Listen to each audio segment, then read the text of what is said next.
Ladies and gentlemen, welcome back to the Joe Levy Experiment. We have a very, very special episode for you guys today. So, as you could already see with my birthday hat, it is my 25th birthday. So, my brain is fully developed, and I gotta say, not too impressed. Not that great, thought I would hit 25 and I'd be smart, I could read, and I could do a bunch of stuff. But no, still the same old idiot. But the good news is, as always, we have an amazing video for you guys today. So what I want to talk about here is the Olympics. The Olympics, I realized recently, is a very important part of American culture and our culture as a human species in general, because it gives us something to watch that does not rot our brain.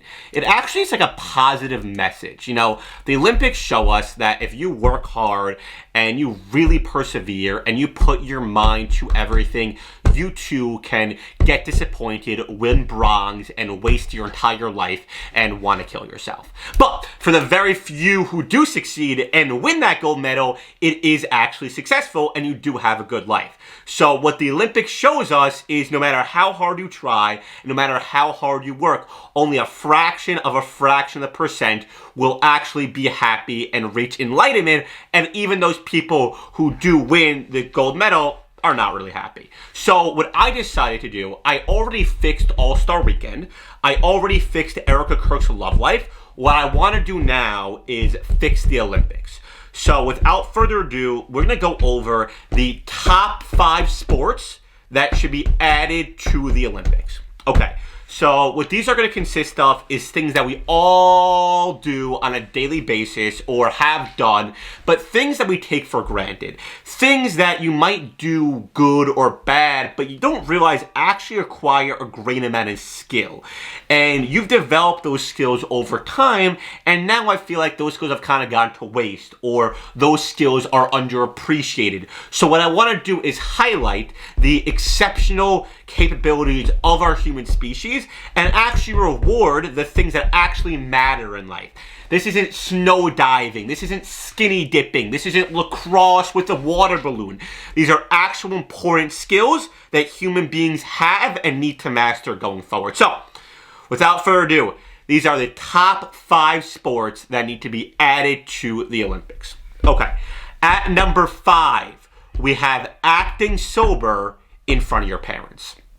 This is something that everybody with a social life has done, or everyone without a social life has done. This is something that's needed. This is a really important, fundamental building block of life. Because not only are you getting high and discovering new states of consciousness, but you're also learning a valuable life skill, which is how to lie, how to deceit, and how to trick the people who love you the most. These are skills that will come in handy later in your life that we need to actually work on. So here's what I think. Right? We've all done this. You come home late for a party, you want to go upstairs right to your room, but what do you see? You see your dad and your mom sitting there. They're not going to accuse you of anything. They're going to ask you some questions. Oh, how was your night? How did you get home? What do you do? They're going to ask you a series of rigorous questions, playing a sophisticated technique of good cop and bad cop, trying to get you to crack. But what do? You don't act nervous. You don't shy away from the frame. You sit there. You answer their questions. You really, really hope your eyes aren't red, and you want to get the hell upstairs as early as possible. You want to throw in things like, yeah, it was a good night, but I'm kind of tired. Yeah, it was a good night, but I got a test tomorrow. You want to throw in subtle hints to let them know, hey, I know what you're doing, and you know what I'm doing, but leave me the hell alone. So here's what I think. The bronze medal will go to the person who could act the best while high on weed. The silver medal will go to the person who could act the best while drunk or tipsy or, possibly a little bit of both. The gold medal, if you want to win gold, you have to be tripping on acid, high on mushrooms, and literally mid-overdosing on heroin while maintaining a full conversation with your parents. There needs to be foam coming out of your mouth, but they're not going to realize that based on how well and how sophisticated you are articulating your beautiful, beautiful thoughts. So you have to literally be dying, literally be in need of medical attention, and the only people who can help you cannot know, or else you're disqualified. Okay, that was number 5. At number 4, we have reading Huckleberry Finn in public. Let me take you down memory lane. Let me take you back to English class. You're sitting in English class. The teacher says those 2 magic words. Let's do popcorn reading. What popcorn reading is a person who's reading picks on someone else and they have to read to somebody else. Now, you don't know how to read. I mean, you know how to read here and there. You know how to follow instructions. You know how to read a restraining order. But you don't know how to actually sit and open a book in the public. Imagine how hard it was reading in front of the entire class. Now imagine doing that in front of the entire country. Now imagine doing that in front of the entire planet. Literally, the entire planet is counting you to read a full 2 pages of a book. You cannot stutter. You cannot stop. You cannot mispronounce a word. And yes, you have to read that portion of Huckleberry Finn. That exact portion.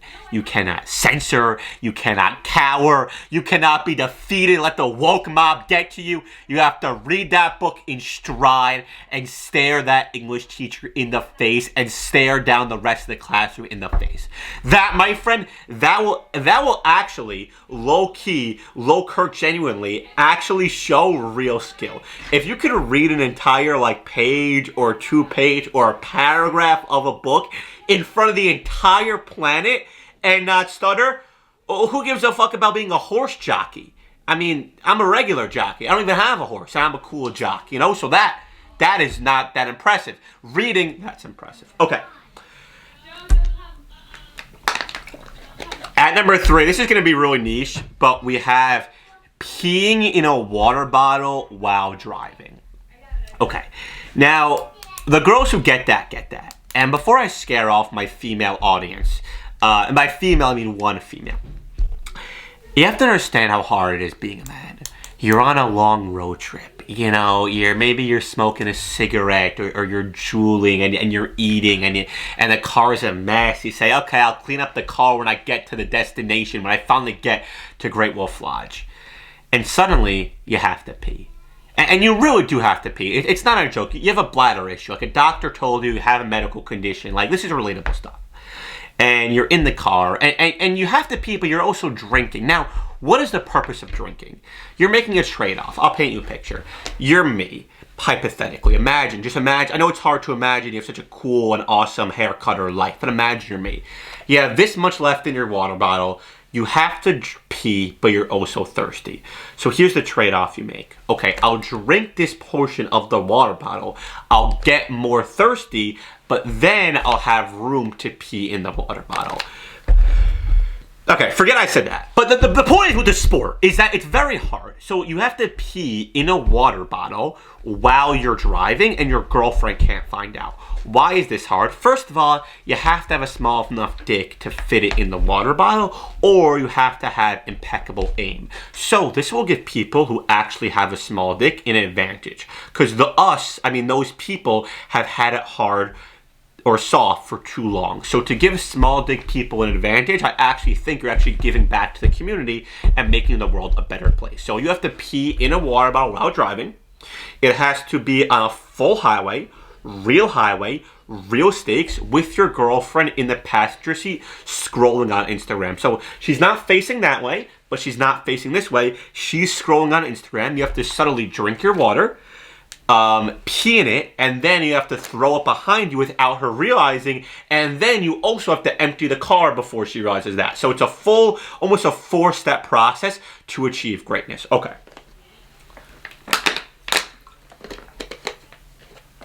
At number 2, we have changing your dad's political opinion on any topic. I don't know if this is possible. I don't know if it's ever been done. I don't know if we're going to get someone in the Bronx. I don't know if we're going to get someone in the Silver. And I don't know if we could even have one person do this, but we have to try. What the Olympics is all about is pushing the human condition to the next level. Showing the people what human beings are truly capable of. That's what we do it. That's why we have the Olympics. To show us as a people what we can actually do. And what better way to do that than to even attempt to try to change your dad's political opinion. And I'm not talking easy stuff either. I'm not talking about the marginal tax rate. I'm not talking about freaking... I'm not talking about the holidays or MLK. I'm talking about Israel-Palestine. I'm talking about transgender kids.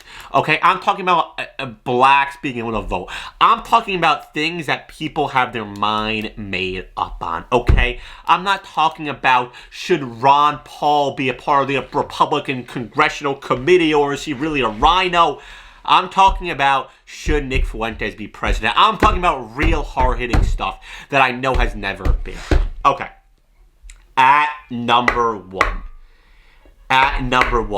this might be the hardest human activity of all time, even harder than changing your dad's political opinion. And that is talking to a baby in a regular voice. And I don't mean an ugly baby.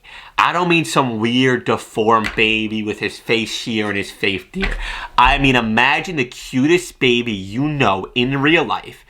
Go up to that baby and say, "Who's a cute little boy?" "Oh, you are. You're a cute little boy.